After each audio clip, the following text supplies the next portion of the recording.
Hi, I am Sam Yogi. Today is September 6th, 2025.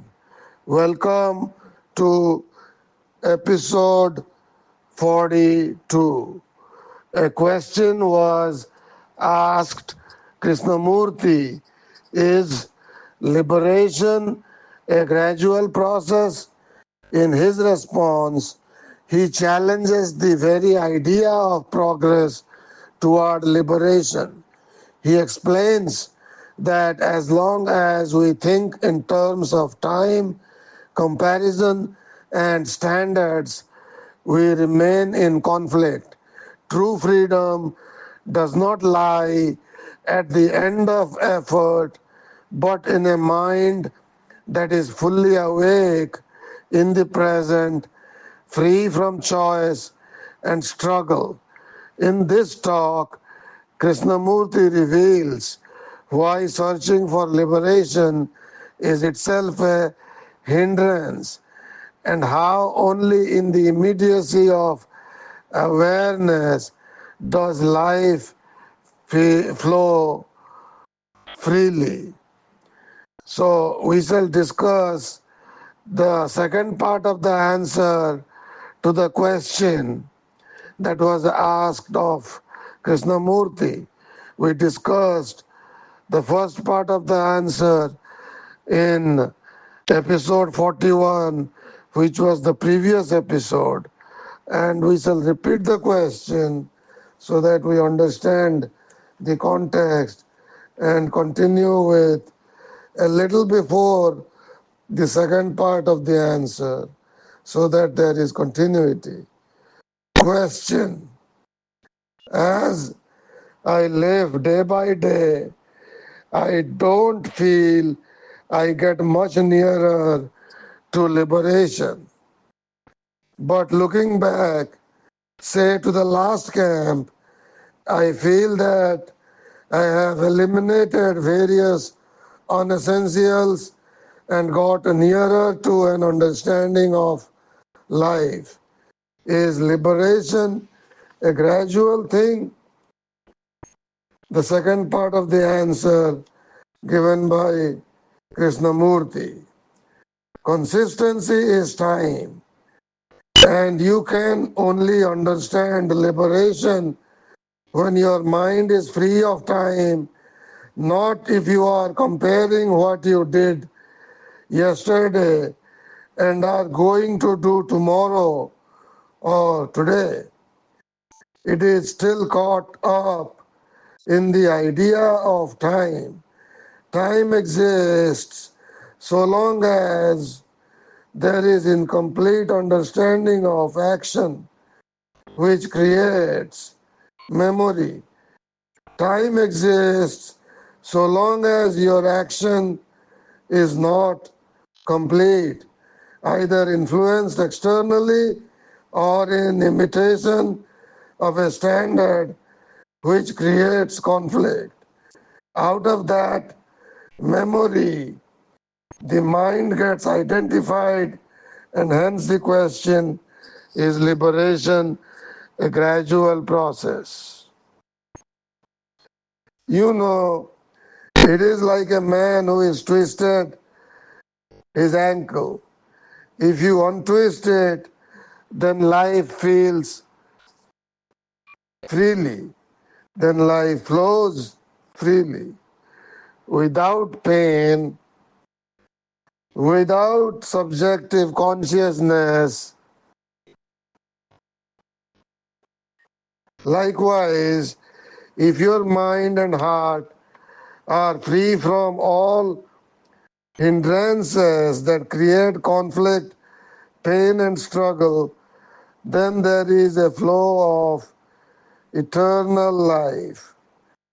Your search after liberation itself is a hindrance because your search is after something you must already know, and you cannot know if you are in prison, if you are in pain, in conflict.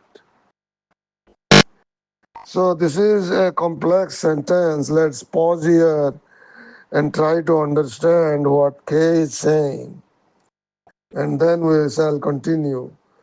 Your search after liberation itself is a hindrance, means if you are searching for liberation, that search implies you believe you don't already know or have it. The act of seeking keeps you in the mindset of lack and distance from freedom. In other words, the very effort to attain it creates separation. Your search after liberation itself is a hindrance because your search is after something you must already know. Liberation is not a new state to be acquired. It is something fundamental, always present, but obscured by conflict, conditioning, and desire. It isn't learned or achieved. It isn't learned or achieved. It is realized by clearing away the obstacles. So, your search after liberation itself is a hindrance because your search is after something you must already know, and you cannot know if you are in prison, if you are in conflict, in pain. And you cannot know if you are in prison, if you are in pain, in conflict. This means as long as your mind is trapped in inner conflict, struggle, or pain, you cannot recognize liberation. From inside a prison, you cannot imagine freedom, but you can imagine freedom, but you can't truly know it. First, the prison itself, which is the conditioning, the struggle, the fear, the ideals, must dissolve. Only then can freedom reveal itself. In short, K is saying liberation isn't something to be chased like a distant goal. The very act of seeing keeps you bound. Freedom is already here, but we don't see it because our minds are clouded by conflict. To discover it, one must end the prison of conflict, not strive toward an imagined freedom. So let's understand this further using a simple analogy. Imagine someone searching everywhere in their house for their lost keys. They look under the couch, in drawers, retrace their steps anxiously, but all the while the keys are already in their pocket. The more they search, the more frantic and blind they become. Liberation, Krishnamurti is saying, is like those keys. It isn't something you acquire after a long hunt. It's already present. But because the mind is restless, conflicted, and searching, it fails to notice what is already there. The search itself becomes the distraction. Only when you stop and see clearly without struggle do you realize the keys were with you the whole time. So, this in short is this sentence, and we'll continue the answer that's given by K from this sentence. Your search after liberation itself is a hindrance because your search is after something you must already know, and you cannot know if you are in prison, if you are in pain, in conflict. So you can't seek that which is, but you can free yourself from that which holds you through comprehending, not through conquering. To me, perfection, liberation, or eternal reality is not to be gained on a scale of experience, what you call progress. It does not lie at the ultimate height of all experience, but if you are fully awake, if your attention is given at the right moment, when you are extremely sensitive, then you will understand the significance of experience and the whole substance of life. We think liberation or the idea of God or truth or perfection is a matter of occupation. Yesterday I was that, today I am this, tomorrow I shall be something else. Or yesterday I have changed, today I will change, all with regard to a certain pattern, a certain standard. You have established that standard and you are molding yourself according to that. Surely that is no liberation. That is a glorified form of prejudice. Whereas perfection comes or is when the mind is free from all standards, from all comparison, when the mind discerns immediately. And you can only discern, as I said, truly, lastingly, when you have discovered true values. No one can give you true values. And you will only discover them when you are in crisis, when your whole life is in crisis.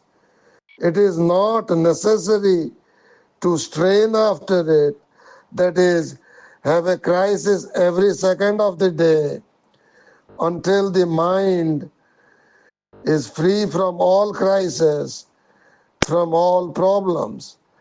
Before that, you cannot understand the everlasting. You can only understand when the mind is free from choice. So, this last sentence, and with this the answer ends. Let's repeat it because it looks complex and try to understand it. It is not necessary to strain after it. That is, have a crisis every second of the day until the mind is free from all crises, from all problems. Before that, you cannot understand the everlasting. You can only understand when the mind is free from choice. So let's break it down. It is not necessary to strain after it, that is, have a crisis every second of the day. K is warning against forcing yourself into intensity, constantly pushing, struggling, or creating artificial spiritual crisis to become free. Strain and effort are just more forms of conflict which keep the mind agitated rather than free. Until the mind is free from all crises, from all problems. True understanding of reality comes only when the mind is no longer entangled in problems or inner conflict. As long as the mind is reacting, analyzing, or struggling with its problems, it is not in the state of clarity needed to perceive what K calls the everlasting. So, It is not necessary to strain after it, that is, have a crisis every second of the day until the mind is free from all crises, from all problems. Then he says, before that, you cannot understand the everlasting. You can only understand when the mind is free from choice. So, for K, choice itself is conflict. It means the mind is divided between alternatives, pulled by desire and fear. A mind caught in choice cannot see clearly. It is busy comparing and deciding. Liberation or the everlasting is not something reached by choosing the right path. It is seen only when the mind is beyond choice, that is, silent, whole, and not divided. So let's summarize or go through or revamp the whole answer in terms of some key points. So the key points are as follows. Number one, liberation cannot be understood through the framework of time or gradual process. Next point, time exists as long as action is incomplete, influenced, or imitative. This creates conflict and memory. Next point, searching for liberation is itself a hindrance because seeking implies one is trapped.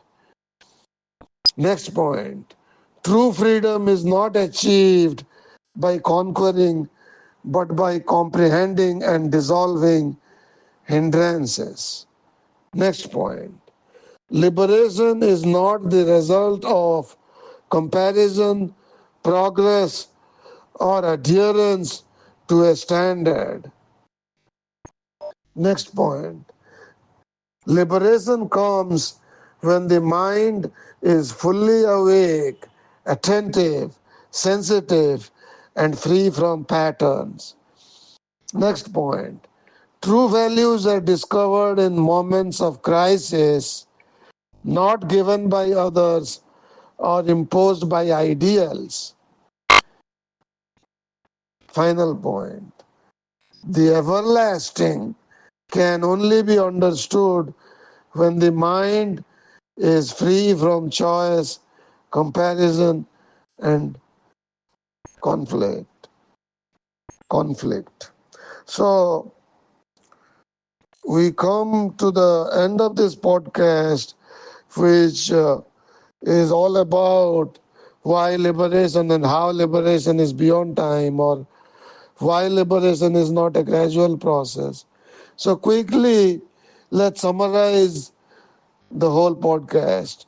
Kay explains that liberation is not a gradual process unfolding over time, but a timeless state realized when the mind is free from conflict, comparison, and standards. To seek liberation is already to remain bound by the prison of desire and memory. Instead of striving for progress, Instead of striving for progress, one must awaken fully in the present, discerning without reference to the past or future.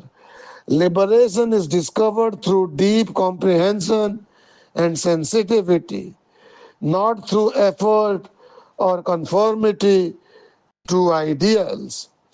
True freedom arises only when the mind is free of choice and conflict, allowing life to flow unhindered.